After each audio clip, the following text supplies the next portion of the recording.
Welcome to Rock That Relationship, a podcast about all things relationship with Corey and Tracy. Now let's get real and start creating relationships that rock.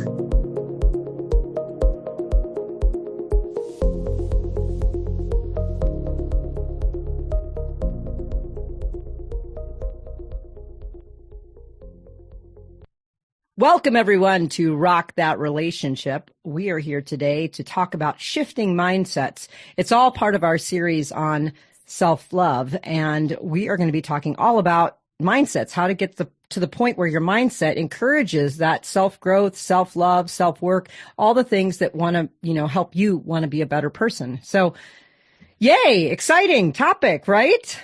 Yes, all of our topics are exciting. I know every one of them. I get so excited. Well, because we come up with them and we're like, yay, this is fun.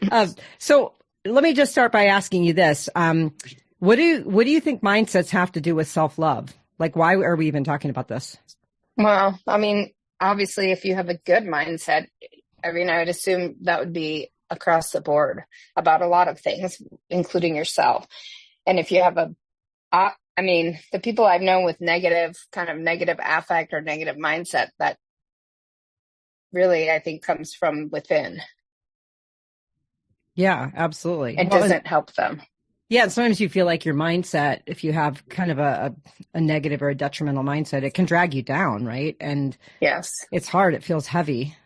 Well, we're going to talk about three different sets of mindsets today and shifting from one to the other. And we'll just kind of free range talk about some of these things, because I think they're really interesting as we explore them. So let's look at the first one, because you just brought this one up, this idea about moving from a negative to a positive mindset. This is the one most people think of most frequently as having a positive mindset. And we're going to talk about two others as well, but this is really the foundation.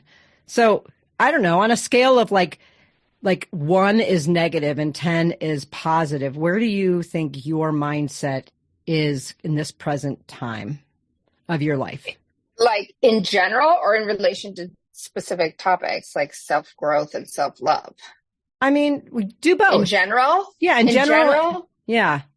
Probably my mindset is like a 9 or 10. Now, is that realistic given my career situation? I don't know, but that's where my mindset is. Well, yeah. I'm just happy. Okay. And do again, I have reason to be happy? I don't know. I mean, you always have reason to be happy. That's the whole point of shifting mindsets, right? They're the mindset. Exactly. And if one part of my life is perfect, but another part isn't, should that bleed over into the perfect part? I mean, does it? No. I mean, it shouldn't. No, that's what we should work to not. So even if you have to compartmentalize your mind, right? Your mindsets. It's weird because people always say I was very pessimistic and they call me a pessimist. And I'm like, I actually think I'm an optimistic person. I don't know if I've talked about this before, but being vegetarian and vegan since I was 14 years old, I still believe that everyone will become vegan. That is my belief. That's the guiding principle that I live with. And so I think that's very positive. And then when I have positive things in my life, even if all aspects of my life are not positive, from an outsider's point of view, I still feel positive. And I'm grateful for the parts that are super positive. So when you compartmentalize, if you were to look at your life right now, as you just asked, is it generally or just self-love? What parts of your mindset or what parts of your life have a more positive mindset than others, maybe currently? I mean, my personal life, so my relationship, my home life, my all that, that's in my mind, great, perfect. So I'm very positive about that. And I think that keeping that positive mindset, even when there's difficulties, helps you, continue along, right? Really is, your mind dictates everything, right? I talked about one time, when I was on a dog walk and it was dark and it was 4 or 5 in the morning and I was really upset about something or mad or agitated. I think it was about work. And I was so agitated that I thought I was going to freak out. Right. But then I was like, well, I'm on a dog walk. What can I do? And within a few minutes of calming myself down and reshifting or like shifting my focus, like I felt better and I became happier, like literally on that dog walk. And obviously nothing at 4 or 5 in the morning had changed with my job, but it was Right. how I was choosing to look at it, or I don't even look at it, but like, how am I going to deal with it? Even if things are going badly, you could still have a positive mindset. So I think that that's like, if you were to look at my life and say, well, your career is garbage and you're not doing anything, why do you have a good mindset? You should have a crap one. Like I should be in the dumps about it, but I'm not. Why? Well, I don't know. hopefully you're not hanging out with people who are putting that mindset into you, No, right? but Like, if you were to look at that, like from, a literal non-biased outside opinion about what's happening in my career, my work life, everyone objectively, I think, would say, oh, no, it's not going well. Right. But for whatever reason, I don't have like a bad mindset about it. it's so interesting because I think that what's happening in your career is great. I've been wanting you to do this forever. You seem much happier and much more centered. See, I have an optimistic always am until I outlook. panic about money. Yeah, I mean that's a real issue, but I mean I have an optimistic outlook for you on this. But I think one of the things you're talking about that really hits home is this concept of worry. Oh my gosh, I'm the biggest worrier, and we worry about things that happened in the past. So we ruminate and ruminate. Did I do that? Okay. Should I have done something different? And it's already done, right? But we Right. worry and it keeps this like negative affect in our bodies. And then we also worry about the future. We speculate. What if, Right. what if, what if, what if? And most of the time the things we're worried about don't happen. And frankly, even if they do, most of the time they're not as bad as we thought, or we've done our work and created some kind of a plan B so that we're situated when something happens. So It was awful and now you're out of it. right, exactly. And worry doesn't help. But people will say to me, don't worry. And then that makes me worry more, right? Like that's not a good command. But if you can embrace it where like you did on the dog walk and say, okay, hold on. I have no control over this situation. All I'm doing is ruining this dog walk. Right. Like it's 4 a.m. Like nothing has changed. And so part of that positive mindset is releasing the negative one, right? So that you can kind of clear the slate so that you can start with sort of an empty bucket and then fill it with the good things that you have. So it's not like you're either negative or positive. It's like sometimes there's this neutral space where you have to first let go of the negativity, then build the positivity. But some people just try to immediately replace it. It's like you go from my job sucks to like, oh my gosh, I'm so excited about my job. That's like such a pendulum swing. It's like almost unrealistic. But if you can let go of like, my job situation is really tricky, and you could say, hold on, I'm going to clear the slate a minute. I'm going to think about it. I didn't really love that role I was in. It wasn't going the direction I wanted to go. Okay, now what can I do to be more positive? And then move that direction. So I think that there's like a little bit of a process for shifting that mindset. Yeah. And also I think it's just your perspective and what you choose to focus on. And that's what, I don't know if I've done this intentionally or whether it's happened to me, because I used to be like so negative about the world and all of its problems and how we were going to, like it's just this earth is a sinking ship, right? And then I was depressed, and then I realized either gradually or all at once, like me being personally miserable isn't helping that situation. Like, that's not going to help it. And like, okay, the flooding at the elephant sanctuary last year, right? So it's about this time, a month ago. And you see the people online who are like, 2 elephants drowned, it's like, well, how many were saved? So which are you going to look at? How many were saved? How many animals were saved? And how these people were out there, these refugee people in their bare feet, banging on these, in the mud and the water up to their, over their necks, like trying to save the ones that were still alive and holding their trunk up. So am I going to focus on the fact that like, yeah, it's really sad there was loss of life, or how many people helped to save life? How many people helped, in that process, and how they went above and beyond? And so like, that's what I'd rather look at. I think that if you take that perspective in life is like, okay, yeah, so recently I separated from my job. do I want to sit here and wallow, or do I take this time, to one, enjoy myself, and two, you know, say, okay, take the time to be reflective about what I can do. And I always do that. I am reflective and then I panic. So my challenge this time is not to panic, not to act out of panic and take a job that I don't really want. Right. I mean, that's a good goal. But I think back about like what you're talking about, the kind of the doom and gloom of the world. And you and I have had many conversations over the years. You would send me some kind of link to something and it's about how the world is blowing up.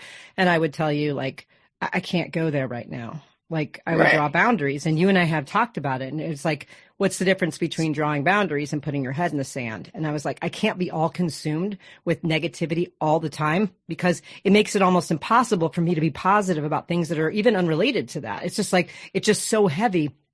I actually stopped listening to the news.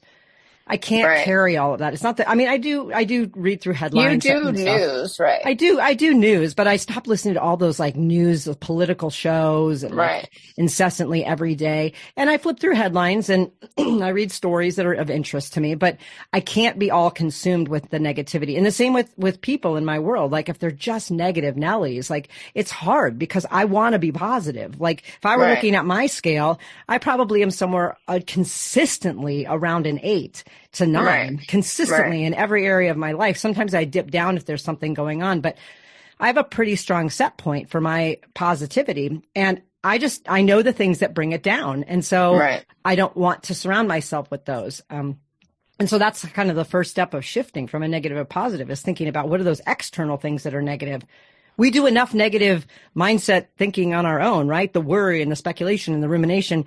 We don't need to carry all the other negative stuff all the time, and like that's the thing. So for me, like, I did continue to consume news. I do, but I like did some kind of blocking in myself where I can consume it and not be consumed by it. But I did stop watching a lot of, like, I was watching that show about, oh my God, what is that guy's name? It's called Monster on Netflix. It's about the serial killer from Wisconsin, Ed Gein.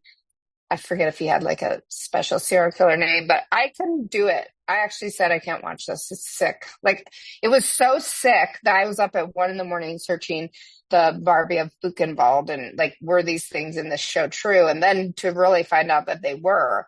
And it's not that I can't know that, because I can know that those things happen in the world, but to watch like a dramatization about it, I could not handle it. But then I just watched Harriet Tubman movie the other day and loved it. So I think it's like, I don't know, there has to be, well, we're watching Harriet Tubman and Harriet Tubman is doing something. She's taking action. She's, you know what I mean? It's not, and she's not a sicko. Like, I can't let that sicko stuff in anymore. I probably had a much higher tolerance for it a long time ago. Perhaps. I mean, it was about 12 years ago or so that I decided I was no longer going to watch crime shows, like real ones or even fake ones. I used to watch like Law and Order. I used to watch CSI, all of those Criminal Minds. Stopped every single thing. I don't watch scary movies anymore. I don't watch things about serial killers. I don't watch things about murder. I don't want to consume that. So I consume rom-coms, and I'm constantly watching like reality dating shows, which are scary in their own right, by the way. But I don't want to consume it. It's like I have enough to try to contend with my own propensity to slip into some negativity at times, that I don't need the external world just handing it to me on a platter. It's like create those boundaries around you. The friend that always complains. It's like at some point you just tell them like, hey, listen, let's talk about something else. It's just sometimes it's too much. Well, I actually unfriended a friend from college years ago who was so negative I couldn't handle it. Like, it was just too much. Like, this is a person who would ask somebody else what the weather was outside rather than going out and seeing, or every post was like of a negative bent, and nothing you could do anything about, and it was like, oh my, I just unfriended her and then I've never talked to her since. I can't handle it. And that's the other thing, like, because I will just become then disliking and critical. And, I mean, I've done work on genocide stuff. I've worked, working in Cambodia, and I know other people don't like to hear that. And I do like to talk about it because it's a lived experience of friends of mine. but I guess it's like,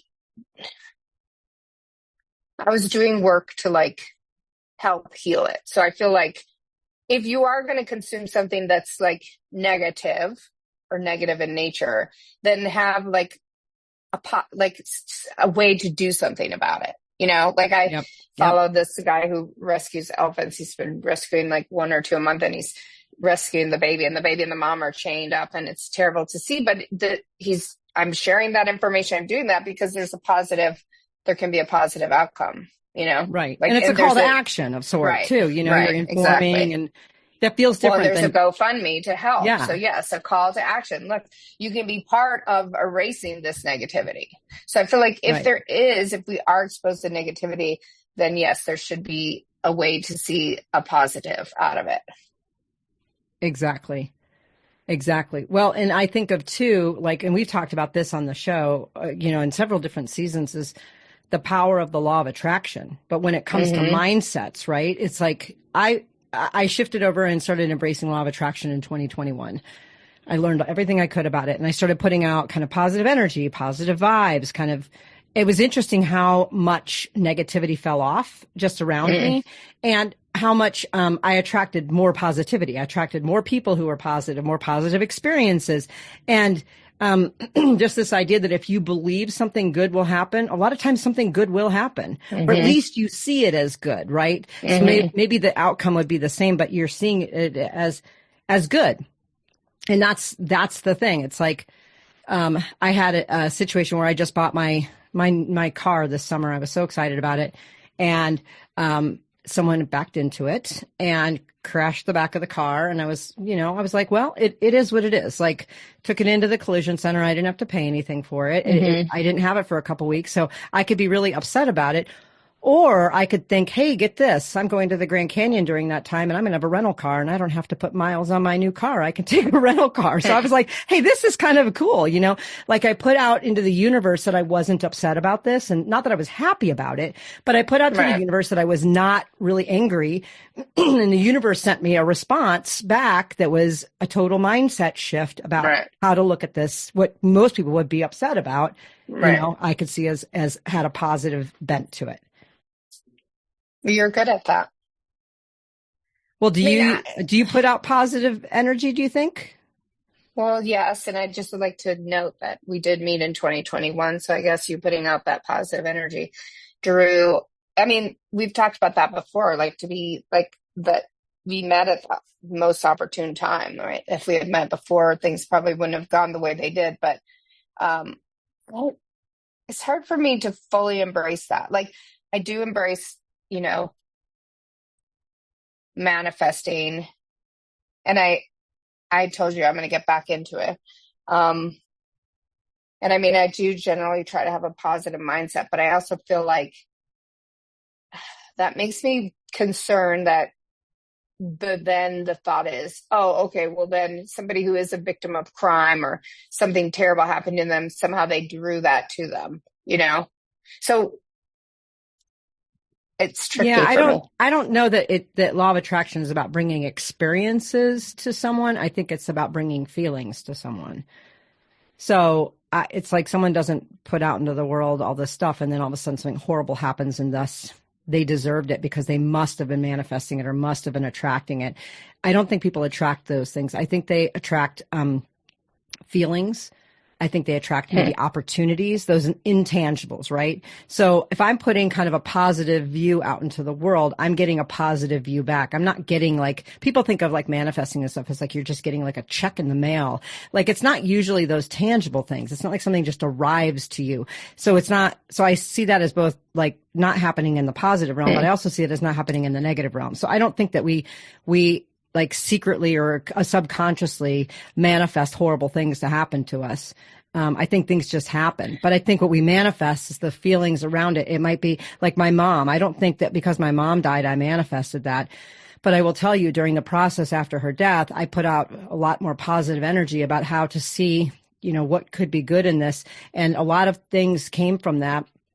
I would never wish that my mother wasn't here, but I have a closer relationship with my brother. My brother ended up being able to quit his job and do a different job, and he's so much happier and healthier and will probably live a lot longer. And I think, not that, again, I would trade that, and I brought in my mom's death, but like the energy I put out is like, hey, something positive had to come from this. And so the universe sent me something positive back.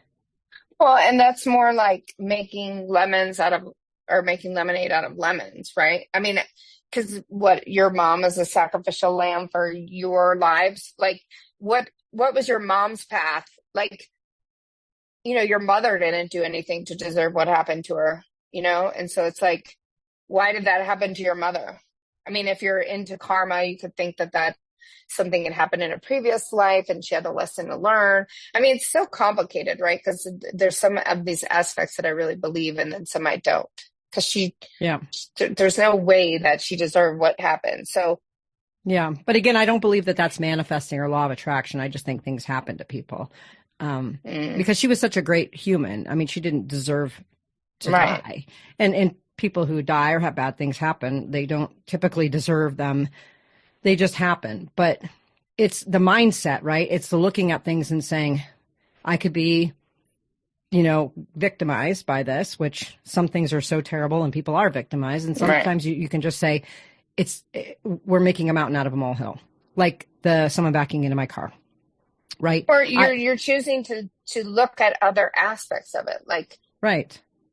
Like you're choosing, I mean, in your case, that was someone that you knew, their kid. And so you had to be kind also during the experience, right? Where otherwise you could have been agitated and you had to keep yourself in check. And yeah, I mean, I did, but what's so interesting is consciously that didn't, I think if it would have happened with someone else, I don't see myself having lost my cool or anything. It just was like, it is what it is. And I'm like, it'll all work out. And I got my car back. It looks great.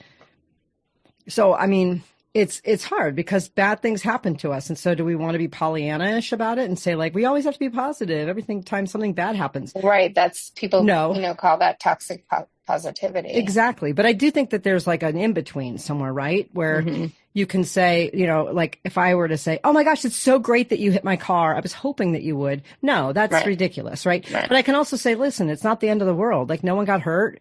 It was parked. It was what a minimal if it charge. is the end of the world? What if you're in a concentration camp? You know what I mean? It is. I mean, what do you do then? I mean, but look at history where people have been in really dire situations, prisoners, people in concentration camps, where we've come to learn that some of the ways that they were able to get through the day was mindset, right? The power of mindset is really tied to survival. You believe that you're going to survive another day in even the most horrid conditions. Right. You may. And again, I've never been in anything that dire, so I can't really speak to it. But I do know that mindset is incredibly powerful. And we have a lot of research behind the fact that it shows that even in the worst situations, we can somehow find a way out with our mindset. With our mind. In our mind. In our mind. Maybe not out of the situation, right? My car was still at the collision center. I didn't manifest it just to be fixed in my garage one day. It doesn't work like that. But I could at least have the attitude, and I didn't worry about it. It was gone for a few weeks. I'm like, whatever. I drove the rental car. I didn't really care. But if I worried and worried and worried and worried, what's the point of that? Yeah. But that is, I mean, that's hard. It's hard to, and I do think it's hard for a lot of people to come to that, to be able to have that ability to work themselves out of that, Right. I mean, it's interesting because when I was a cop, I'd see these people that were getting victimized over and over again. And I'm like, what on earth? How can this happen again and again and again? At some point you're a participant, right? In those cases, extreme cases of people like that. But the world is full of examples of just people who are victimized by other people that weren't in the wrong. I mean, that just were a victim of circumstances. And Absolutely. I guess then your mindset just has to be can I get through this? Can I not? Right. Because nobody deserves any of this stuff. Right. It's just that bad things happen to people all the time. And if you can't go back in time and change that, or if you can't change the circumstances now, the only thing you can change is your mindset about it. Yeah. Right? And that's, it's the question of being human and how do you get through this world, you know? Right. And how do you do this, right? I mean, we're bringing it up, but we're not talking about real strategies to do it, right? How do you do it? I mean, we talked about some ways to, kind of shield yourself from the external world, limiting news and shows and negative people. But what do you do when you have to interrupt those thoughts, right? Like you did on the dog walk, you have to literally interrupt those thoughts and reframe. That's what we keep talking about. Or focus on something else. Focus on the butterfly, focus on, the other humanity around you, focus on the helpers, you know what I mean? Exactly. So, don't focus on the 2 elephants who died, shift it and immediately focus on the elephants that were saved. I mean, part of that is you have to train your brain to be able to do that. And it's a very conscious effort at first because it's very easy to slip into the negative part versus the positive part. But I mean, the interruption is probably one of the best ways in order to retrain yourself. Yeah, we've talked about that in a podcast before, like breaking up, right? So if you're going to keep thinking about the person you're broken up with, then you have to interrupt those thoughts, because sitting there and thinking about them isn't going to help. But I do think that, you probably become a more positive person overall if you learn to do this, because then when presented with any situation, you would automatically try and see what's done is done. And so you can either have a pity party or you can try and see, make some good out of it or focus on something else. Or I kind of just, instead of like you being like, oh, I get to drive a rental car to the Grand Canyon or whatever, I'm more like, okay, it's done. It happened. I don't dwell on it. I don't necessarily turn it into a positive, but I also don't then dwell on it, Yeah. And that makes sense. That's like the middle ground where we're talking about moving from negative to sort of neutral to positive. And for you, letting it go and just not dwelling sits in the neutral. And for me, I was in the neutral for a while, like it's not the end of the world. And then right before I was leaving for the Grand Canyon, I was like, oh my gosh, this is cool. I get to take the rental car. It like switched to positive because something emerged that was positive about the situation. So I was happy about that. Well, let's switch to another set of mindsets because I think this one's also really, really interesting. This is moving from the scarcity to abundance mindset, which is basically like it's a deficit view of the world versus an asset view of the world. So people who have kind of the scarcity mindset are like, someday I'm gonna ... but I can't today. Or I'm only happy if I have the best job, or I'm only happy if I'm in a relationship. And so you think about it, like even like think of this phrase. Someone might say, I'm all alone. Right? That's scarcity. They're missing something. But if you move to abundance, you would say, now I have time to explore things that bring me joy because I'm not in a relationship potentially. And so you turn it into an abundance. Like you went from a deficit, I'm alone because I'm missing somebody, to an abundance. Now I have extra time. I can do other things. And so the scarcity to abundance, mindset shift is huge. Where do you think you lie on this? Do you think you're more like a scarcity, like you don't have enough, or do you have more like an abundance mindset? Even if you legitimately don't have a lot, you still feel like in some ways you do. Yeah, I'm definitely the more abundance type, and I've been around the scarcity mindset, and I prefer the abundance mindset because I really don't have a lot, but I do have a lot in relation to a lot of people in the world, but like to someone with a law degree and all that, I really don't have much. And so, but I feel like I have everything that I need. And I was just talking about this actually with my wife, like, okay, we've had some little difficulties, like external. And I'm like, let's just focus on the fact that what we have is great and like how different our lives are from a year ago, and that we have each other and can work forward. And so even if these external things happen, like we don't have to let them get us down, like there's no reason to focus on those. Like what's going to happen is going to happen.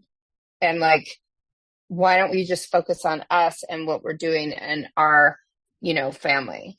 And that's made a huge difference. It made a huge difference for her, Yeah. I mean, that's great. Like seeing that your relationship is abundant. And even if, and you could look at it from the angle of, we don't have this XYZ support from the outside or whatever it might be. But in fact, you look from the inside and you're like, we have something pretty special. It's pretty awesome. And we're overflowing like with joy because of that. And that's that abundant And that's mindset. what we need to focus on. Exactly. Rather than like worrying about the job thing and what's happening here or there. And I do think like that is a very conscious effort. Like, okay, and it's more refocusing. So we're going to focus on something else. She just called me from work this morning and told me that, and was like, I realized that what I'm doing, that I'm like upsetting myself more when I'm focusing on this fact of this work issue. And it's going to make things more unpleasant for me and worse, all around. And so this is literally talking about a mindset shift, like literally just appreciate what you have right now, even though we want to work towards something else, appreciating what you have right now that's providing, for our basic needs, Right. Well, and I think too, your job situation right now is a really good example of scarcity versus abundance, right? A scarcity mindset is, I don't have a job. An abundant mindset is, I get to do a career move that's exactly what I want right now. And I have the skills, I have the credentials, and I have the opportunity to be able to do something pretty darn cool right now without being held back by a full-time job that I'm not totally invested in. So so it's just a shift, right? But it also kind of goes along with negative and positive, right? Because scarcity feels negative and abundance feels more positive. But try to think of what's abundant, right? What do you have? Like I look around and I think, I could look at my life and say, both of my parents are deceased. My kid's in Germany. I'm really sad. And I am. I'm allowed to feel those things, and I should, right? I don't have any family. I'm all alone. No, I'm not. I am so lucky. You know how many people have commented about how cool they think my relationship is with my brother? I mean, over and over, they're like, you call your brother and just talk to him? I'm like, yeah, I call him a couple times a week. We talk. I visit him. We have sibling days. We try to do them. We've been trying to do them once a month. It just sort of depends, where we'll take a whole Friday and spend the day together. We'll either I'll go up to his place 2 hours away, or he'll come down to mine and we'll play pickleball and go to lunch. And people are like, wow, it is so cool that you have that kind of relationship with your brother. And I thought, yeah, you know what it is? It is really cool. You created that though. Like that's what, it's not like it's always been that way. I mean, it wasn't always that way at all. And you actually made an intention to create that. Yes, absolutely. We worked really hard to create that. And now it's abundant. I'm like, when people are like, oh, your family. I'm like, yeah, my family, my brother, his wife, my niece. I've got my daughter, and she just happens to be, abroad this year. But I've got my stepmom and my step grandparents, and I've got all my chosen family. I've got an uncle in Buffalo. I go visit him. I've got a cousin who just flew out to Germany, and he took Casey on out to coffee. I'm like, I do have family. Like, what am I sitting around all sad about? I mean, like, yeah, I miss my mom and my dad and my grandma and all this stuff. But I'm like, I am overflowing with love from my family. Right. Well, and there's nothing you can do about, like, those people are gone, right? I think death is always worse for the survivors because, you have to decide, am I going to go on and live or not? Am I going to focus on what is lost versus what I still have? I think that's the thing about being human in this world. What are we going to focus on? Are we going to focus on the loss? Are we going to focus on the negative? Or are we going to focus on the positive and the abundance that we have? I mean, I get so irritated about my house, right? Like, it's small.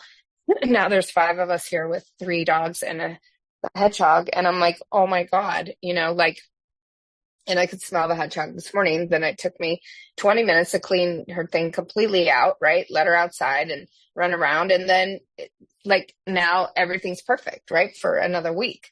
And then with the stuff that's not done. And that's where I'm like, I think because I've spent so much time abroad in developing countries that I'm like, well, whatever, I have walls, that keeps out 90% of the bugs, and it keeps out, predators and intruders.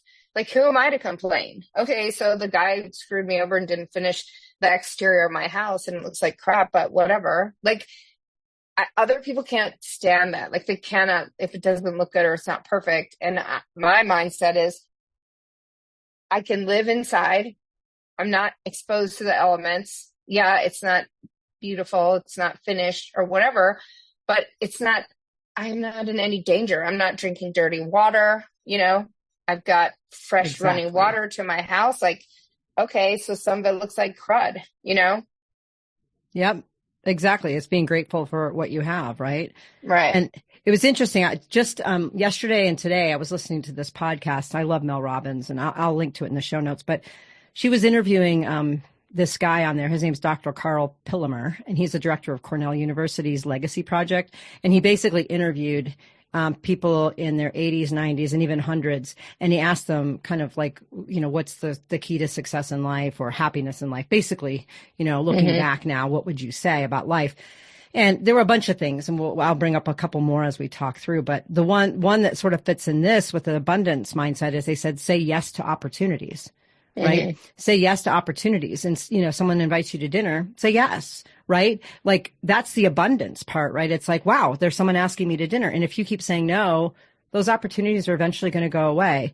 Now, I mean, if there's a caveat, you don't say yes to every single thing to the point that it's like a detriment to you Right. or you're, being taken advantage of. But I think the point that they were making was that we end up having a lot more opportunities than we realize.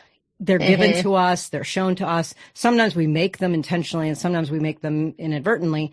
But the idea is that you have to say yes to some things because that's creating abundance, right? Right. I have an abundance of friends, right? I have a lot of really great friends, but that's because I go out there and I say yes. I show up to things. I play on things. I do things. If you want to fall in love, you have to say yes to the date, right? Right. If you want that abundance, you need to say yes to that abundance. Are you more of like a take an opportunity kind of person, or do you often kind of shy away from those things? You tell me. How do you perceive me? I think Because you think I don't do enough. I think if someone gives you an opportunity and it's like well thought out, planned out, and you have to show up, you will often take those, except for the social stuff. You don't necessarily go to the social stuff as much. But I think you take those opportunities if they're kind of given to you. But sometimes I wonder if you don't create enough opportunities for yourself or see them through. I go through periods of again, it's like my life is more of a roller coaster. But no, like the other night I was like, okay, I really want to go play pickleball. So we didn't even get out of the house until like 7:35 or 8, which is very unusual for us. We weren't there long, but I saw like 7 or 8 friends. And so I was glad just to we weren't there long. And, I broke my arm 2 months ago. And so I'm rehabbing it still. And it's not like I can play for real or play, like a long time. So it was just really nice to see people. And the only reason I know that many people is because I was out and about and social, right? So it's all a matter of what do you want at the time. So I'm not feeling right now like, oh, I don't have friends or I'm not doing enough or I'm not feeling that. So when I do feel that, then I will go out and create those opportunities. And I always, have to keep my friends. I mean, I have the same core group of friends for like 20 years, so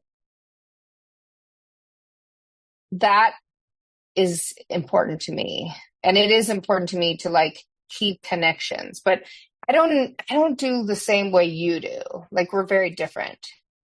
You're way more intentional. Like I kind of just meet people where I'm at. Okay, I played a lot of pickleball, so I met a ton of people through that. And then I got the job at the pickleball club, and then I already pretty much knew like 90% of people, but met more people there. And I thought that would be super helpful. And now they haven't been scheduling me because of my broken arm, and then they have enough people working. And I do kind of miss, that contact with a lot of people. And I think about that with working from home, is that the best option for me? In some ways, yes. And in some ways, no. So if not, how can I create those opportunities for myself, outside of the working hours, right? And then outside of being, because my wife works at a hospital and she's gone all day. And so when she comes home, she's really tired and she's she wants downtime here. And so we've talked about that, like the tension between, oh, I want to get out and do stuff and she wants to be back at home, Yep. Well, that's So navigating that new relationship. I mean, yeah, that's, and well, that's also, and for me, like, so she doesn't get up until later, and we tried like her getting up at 5, but it's just not her thing and doesn't work for her. So like this morning I walked the dogs, way early. Like I got up at 4. I did some things. I walked the dogs, and then I came back and was really happy, and we were both happy, right? Like yeah. my thing is I've got to do the things that are just get like the dogs, okay? Get them out, get them walked. Like I listen to a podcast, or I'm listening to a book on unschooling, So like, and I was looking at the stars and I was like, oh, I do really love being out, even though I had to wear sweatpants and a puppy because it's like 45 degrees. But it reminded me, like, that's something that, like, I can utilize that time. Like, she doesn't need to get up. It's not going to make her happy. And then she'd be tired at work, Right. So just, I'll go and do my thing and then come back and hang out, with her before she gets up. And that will work better than what we've been trying, which is like her to get up. That did not work. And that was not making anybody happy. I'm sure. But I mean, that also gives back to you. You like to have some of that time out there, particularly in the early morning and the wee hours. And, you like to have, even listening to podcasts and books, you're now doing that a little bit more, and that fills you up. And so, right. Abundance is partially like really and truly making sure that we are filling our buckets, but it's also the mindset that the buckets that we do have filled are actually full, right? So it's like a 2-part thing. It's interesting because one of the things I've heard that can be really cool to do when it comes to this mindset is to do an abundance inventory. You look at all different aspects of your life and you say, if I were to look at this from an abundance perspective, what do I have?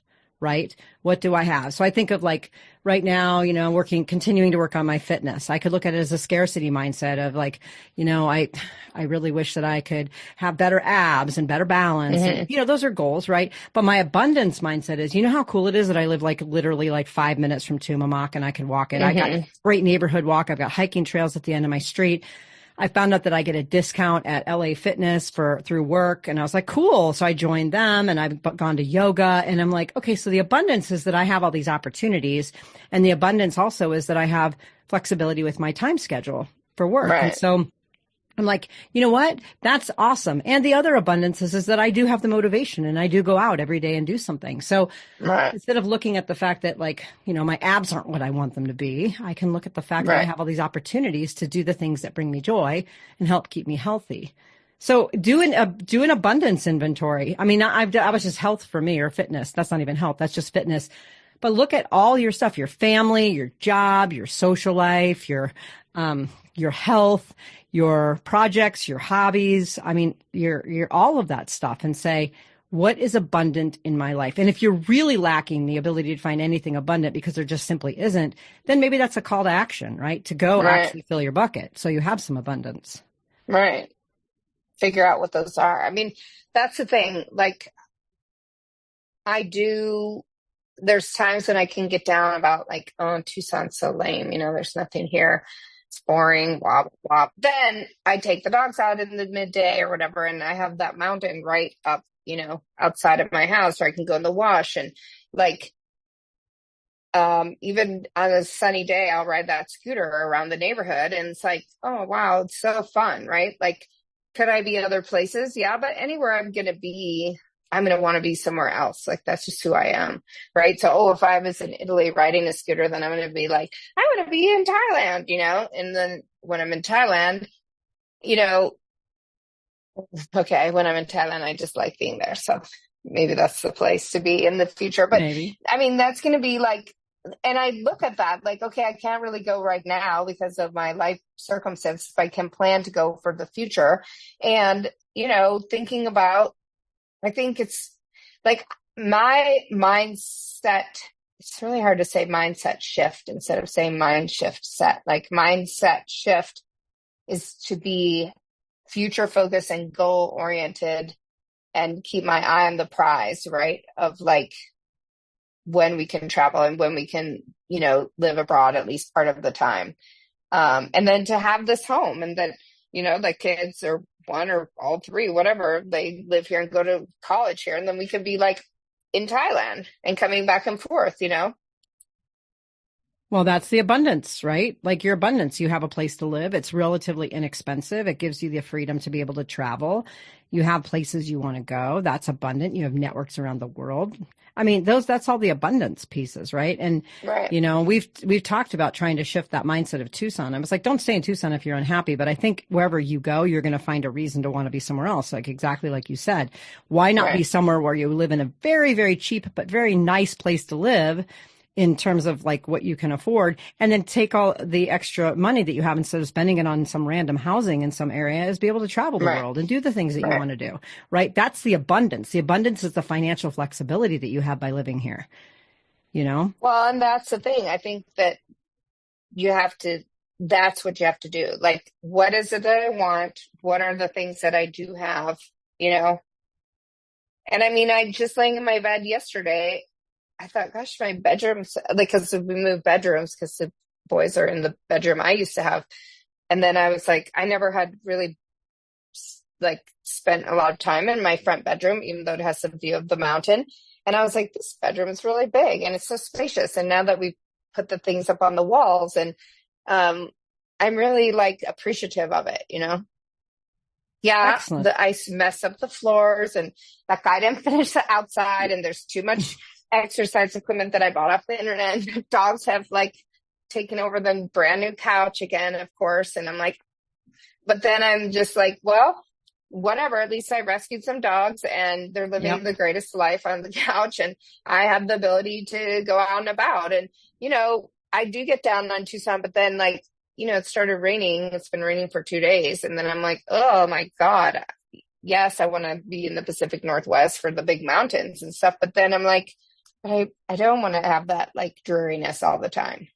And Yep. I'm just grateful that I have a home and I'm not being bombed, and I'm not, awful things aren't happening to me. I mean, what else can we ask for as humans? Right. You're healthy. You're safe. You're in a place that, frankly, people save all of their money and their vacation time a year to come visit where we live. I mean, if we put that in perspective a little bit, right? Like you live in a vacation destination, which is pretty cool. But okay, let's do one more shift because we're going to shift to the last mindset. And I really want to make sure we have some time for this because I think this really complements our conversation. And this is the one from a fixed mindset to a growth mindset. So a fixed mindset is basically thinking that what you know now or how you kind of navigate the world now is fixed and that you can't sort of improve. And a growth mindset is that you have the capacity to learn and develop and change as a human. And you might think, well, of course, everybody thinks they have a growth mindset, except that that's not the case for everything. Like even little kids are just like, they might say, oh, I'm not a math person. Well, how do you, like, what do you mean? Like you could keep learning math and get better at math if you want to be better at math, but people label themselves. And so we think at someone who might say like, I'm bad at picking partners. Okay. How about maybe I want to get better at seeing red flags early on, right? Like the different take on it, right? This idea that I can improve something, or like for you, I'm going to say one for you because we've been talking about this. I can't build this website, which you haven't actually said, but you could say I can't build this website rather than I'm going to learn how to build this website. Like I'm going to be persistent. I've said I can't build this website and I've like pounded my tail on and walked away. And I know. And then you keep going back and then you keep sending me screenshots of text boxes and stuff. But you are going to learn how to build that website because that's the growth mindset, is the ability to kind of open up your capacity to learn and not just learn technical things like a website, but to learn about yourself, right? Like people say, I'm just a stubborn person. Okay. Well, if you don't really like that about yourself, then maybe shift it a little bit, work on it. Think about, are there ways you can be more compromising or more attentive to other people's needs, right? And so you can do that, but you have to have the mental shift to believe that you can. Because if you don't believe you can change or learn something, then you're just simply not going to just learn it. It doesn't just happen. Right. True. All right. True. Well, let me share one thing from that podcast again. I want to get your take on it. So I love that podcast that we had about the legacy project. And they were talking about a couple things that sort of align with this. And I think they're cool is, people will say that they often regret what they didn't do versus what they did do. So instead of like, I always wanted to learn how to ski, but I never did. Or, I should have left that marriage, but I didn't. right? This idea that it's fixed. Somehow something is fixed and that you can't grow and learn and develop and change your circumstances. Do you have any regrets of things that you didn't do versus things that maybe you did do? Yeah, a million. Okay. What's one that stands out to you? Something that you didn't do that you wish you had done? Well, for sure, going back to school, okay, so I'm married to someone 15 years younger than me, right? And she's thinking about PA school now. She's a ultrasound tech. And we were talking about it. Yes, there'll be sacrifices, but she's 40, and using your logic, which is what I use with her, is like a couple, 2-3 years, and just start doing it now. And then before you know, it'll be done. And then you could have 30 more years of a career that's more fulfilling than what you have now. And exactly. I should have done that. Now I still can. Just because I'm 55 doesn't mean that I can't. I mean, I've been looking at like wildlife conservation and whatnot to be able to do the things that I want to do and actually get a job, promoting sanctuaries and stuff like that. And so I think I regret a lot of things I didn't do. Did you have those opportunities and just pass them by, or you're just discovering those opportunities now? Well, I mean, like I started out as pre-med, and then at one point I was going to go to a PA program. I applied to get an accelerated BSN, the Bachelor's of Science in Nursing. Like, I mean, after law school, I went and did the prereqs for that, and then I applied to that. But because I got rejected by the one school, University of Wyoming, which only took 8 students, I was like, forget it. So I took all those prereqs that I got a 4.0 in and basically just threw them away, because now it's been like 12 years. And who would have thought that 12 years would have passed? And so yes, I'm 55, but I still now can say I might have another 50 years of life in me, God willing, that I do. And to look at someone who's 15 years younger than me and say, let's do this. Like, I'd rather you go forward for the next, that we sacrifice for a couple of years so that you can have satisfaction, and that you can open up all kinds of doors and also have a much more challenging and interesting field. Right. And so I don't want her to make that mistake. I don't want to be part of, helping her to make that mistake and being one of those people that's like, well, it costs money to go back to school. Well, okay. Yeah, but it does. But a lot of people do it. And I look at because that was one of my mindsets. Well, when I was 35, I went to law school. I should have gone to medical school. It would have been much more up my alley, but I didn't do it because of the money. And it's like, well, everybody else took out loans. What was my deal that I couldn't? What is that? So I don't want her to have that. And I don't want to be part of that. And so I'm trying to look at it, the exact thing you're talking about, and say, I don't want to look back when you're 55 and I'm 70 and you didn't do something because we said, oh, it's going to be too hard or too expensive. Right. And lose out on 15, 20, 30 years of a great career. Exactly. Especially since PA school is, what is it, 4 years? I mean, she'd be. No, 2. 2 years. She'd be plus 42. Prereqs, yeah, you're right. Exactly. It's just the time is going to pass regardless. So yeah, looking back and thinking about that, I think that makes a lot of sense. I mean, that comes straight from you. Yeah, absolutely. Right. I mean, she's got too much of her working career ahead of her to be miserable. Exactly. And frankly, you do too.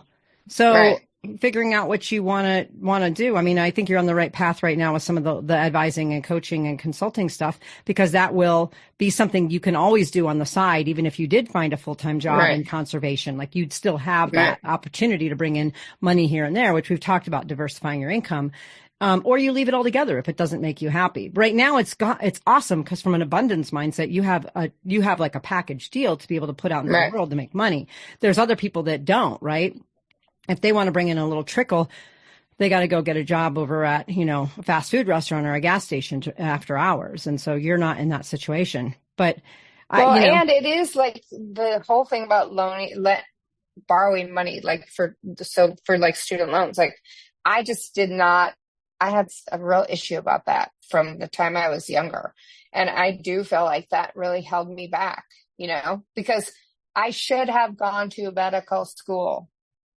I mean, I'm saying this right now and I'm pretty. Why don't you go? Youthful still. Why don't you go? Well, I could. I know. Well, You're the I only could one even holding look yourself at back. PA school, right? I know, Why you're not? right.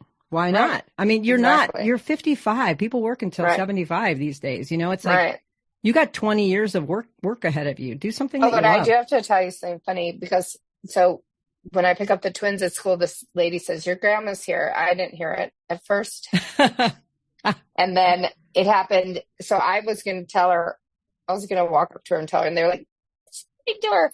And I'm like, "Then you better tell her I'm not your grandma." So, but the other day I was playing baseball with my stepson, and this two younger kids, probably like maybe 7-year-olds, literally were throwing a football between the two of them. And one of them looks over at me and Jazz and goes, "Why is that kid throwing that ball? Why is that kid hitting to this grandma?" And I said, "Number one, I'm not a grandma." And I had several other things to say, but it was obviously the look on his face, and then they ran away. But I was just like, what the heck? Like, that it's because I have gray hair, right? And then if I don't want to have grandma mentality, you know what I mean? Like, I'm so offended by people saying that. And I'm like, I don't even like a grandma. I mean, maybe I'm not cool and hip insulting grandmas. out I there. don't There's some know. cool and hip grandmas, but I get what you're saying. But There's I'm some not truth. a grandma. I know you're not a grandma unless those very little kids have children of their own. So Yeah. no, you're And not. that's the thing also. It's like, I'm out there playing baseball. I mean, the only thing that maybe makes me look slower is because I've, rehabbing a broken arm. And so my throws aren't as good. But literally the other day I had one glove on my left hand. I was hitting with one arm with the ball, hitting it like far and up in the air. And so then I would then catch the ball that was thrown back to me and then hit the other ball. And here I am doing like 3 things. And then someone calls me a grandma. And it's like, you know what, buddy? I don't care that you're 7 and lunch lady or whatever you are at the school. Why are you assuming I'm a grandma?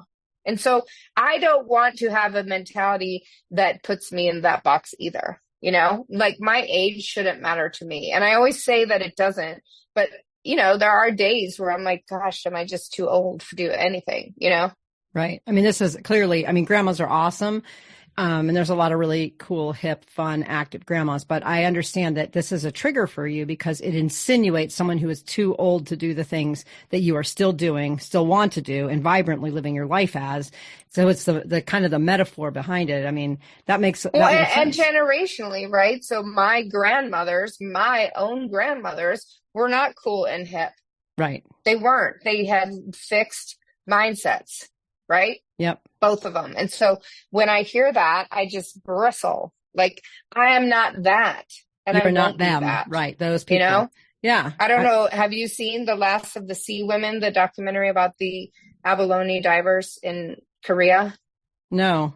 Oh, it's amazing. And I'm going to be one of them. And I mean, I won't go for abalone because I'm a vegan, but The Last of the Sea Women, you should watch that. You should download it for your flight. It's amazing. And these women are 80, 90 years old and they go on, they free dive and they collect abalone. That's pretty cool. And nothing is going to stop them. And one of them said, literally, I won't stop until my throat is slit. I mean, they go out in that cold sea. Mm-hmm. It's unbelievable. It's an amazing, group of women. That's cool. Well, and that's part of that idea, the growth mindset, right? That I can do this. There's the fixed mindset is I'm too old to do this. The growth mindset is like, I can do this. I'm going to do it. And I mean, there's sometimes physically we can't do something, but a lot of times we limit ourselves. Like my dad, when he was in his 40s, he's like, oh, I have to give up basketball. I'm just too old. And I'm like, what? No, right. And now so you're playing, right? now, and I've been in a 50s. women's league and I'm in my 50s and I play with my friend who's almost 60, Right. So I'm like, it's mindset, right? Right. But let's talk about the podcast too that Mel Robbins had, where she interviewed Dr. Pillemer, and the other thing that the elders were saying was really interesting because I think this hits on what we're talking about is live your life as though it will be short, like at any age you are, like a sense of urgency. Travel now. Get that job That's now. what I Go to say. school now. Tell people that you love them now. Do all the things you want to do now. Don't wait. Don't say in 2 years, we're going to take that trip. I mean, sometimes we have to do that because we have to like save money for something or get the time off. I get that. But sometimes we just literally punt things because we just punt them. And the idea is call up that person that you've been missing and just say, hey, I'm just thinking about you. Or, you know, you've always wanted to try this place for dinner. Just go. Just do it. Like, do it. I'm a big fan of this. This is how I live my life. Like to the T, I live my life like this. People have said that like by age 25, I had lived more than, you know, most people by age 40. And now I'm in my 50s and people have said that I've lived so much of my life, you know, more than someone who's in their 80s or 90s because I just stuff it all in. I say what I want to say. I do what I want to do. I go where I want to go. And so this idea that this growth mindset is I can do it. I can do it all. You know, again, you can do whatever. That, but do what you want to do. You can dive for abalone, right? Until you're 90 something years old. Exactly. In the sea. That's the thing. That is their mindset is you're not going to take this away from me. Exactly. I will do this till the day I die. And one lady slipped and fell and she had to get pins in her ankle and everyone was worried about her because she had never been away from the sea. And she was supposed to be out for a year, but she was out for a couple months. And she's like, I'm going back. I will not be stopped. I cannot be kept from the sea. Yep. Yes. Right. It's that persistent, that attitude of no, you can't take that from me. You can't take that joy from me.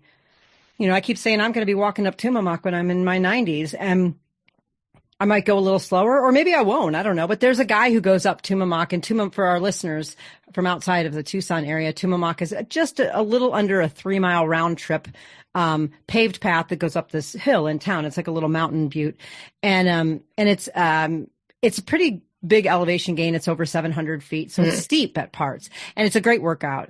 Tracy and I do it all the time. You go up it, you know, once, maybe twice. We've also done it many times in a row, but it's just such a great place to go. And so there's a man out there and I think he's in his 90s and he goes up with his walker and he'll go very slow, but he gets all the way to the very top and then he turns right back around. And, what an inspiration. That's steep with a walker. Yeah. Oh my goodness. Right. I pushed a stroller up there once. Oh, it was terrible. Yeah. I was like, never again. There's a lady who there's actually several older ladies who do the trail near me, which is interesting because that one's very rocky. It's not paved, but it is, if you want to do it, then it's up to you to make it happen. I mean, make it happen. That's just the reality of nothing is going to happen unless you make it happen. Exactly. And my fear, I have to get over my fears of like borrowing money and stuff like that. And it's weird because I can be a cheerleader for somebody else, but it's harder for me to do it for myself. Well, and the other thing too is you don't have to borrow all of it. Right? What do you mean? There's money. That's a whole nother discussion. There's money in lots of places. You can find scholarships. You can find donors. You can find sponsors. You can find opportunities to work part-time. You know that if you got a job part-time at the institution in which you're trying to take classes, they give you a tuition waiver. I mean, there's all sorts of things you can do to find money. So that's the other thing is you got to make it happen. Right? Instead of just sitting back and saying, here's what somebody else says I have to do to make it happen. No, make it happen in the way that you want. Manifest it. I'm going to go to school and I'm going to have very little, if no debt at all. And make it happen. It's not like someone's going to mail you checks. You got to get out there and hustle for it. But it's there. I had I ended up, with my PhD entirely paid for because I worked at the U of A and they paid for it. It was $25 a semester or something for like a registration fee. I got a free PhD, you know? Right. But I got a job at the university making way less than I was at my previous job because I knew I'd get a tuition waiver. And guess what? I have no debt from that. Right. So it's smart. Right. Right. It's the mindset of I'm going to make it happen. Right. And if you don't have that mindset of like, it'll just happen because whatever is given to me or opportunities, I'll just have to work with that. No, you don't. Right. Right. So that's part of that growth mindset is believing that you can leverage opportunities that might not be present in your immediate sphere. Always look for those opportunities. Yeah, and then make them. Right. Say, I would like to go to school for free. How am I going to make that happen? Right. and then figure it out. So, nice. All right. Well, we have gone the distance on this. We've gotten to talk about negative to positive mindsets, scarcity to abundance mindsets, and fixed to growth mindsets. Lots of cool stuff today, and thinking about some of those kind of tangible things that our listeners can do through some of our stories and our own experiences. But I'm hoping that people who are listening are inspired to really think about mindset shifting, because it is I think one of the greatest gifts you can give yourself in terms of self-love is having mindsets that are productive and helpful and contributory towards yourself, rather than drag you down and trip you up and get in the way. So that's my hope and my takeaway. What is your big takeaway for today? That it's all within your control. It's really all just up in your own head. Mm-hmm. Yeah. And if you develop that positive mindset, then you're going to just open a lot more opportunities for yourself. Yes. Yes, you are. I'm not saying opportunities like you have to go out and do stuff, but even how you just look every day at the world, how you feel every day. Right. Right. That sense of happiness, fulfillment, peace, right? I don't think anyone gets to the end of their life and say, gosh, I really wish I was more upset and angry and agitated. No one says that. So think about it now. So however old you are out there and you're listening, you're never too old to shift your mindset. Even if you just start with one area of your life or even one situation and work from there, that's the greatest gift of self-love, I think, that you can give yourself. All right, folks, it has been entertaining, interesting, and educational, but we are going to wrap up our talk today. And for all of our listeners out there, until our next episode, go out there and rock those relationships. If you liked what you heard, check out our show notes for resources from today's episode. Make sure to follow us on Facebook and Instagram under Rock That Relationship, and go to our website at rockthatrelationship.com for updated episodes and more great information. Thanks for listening. Now go rock those relationships.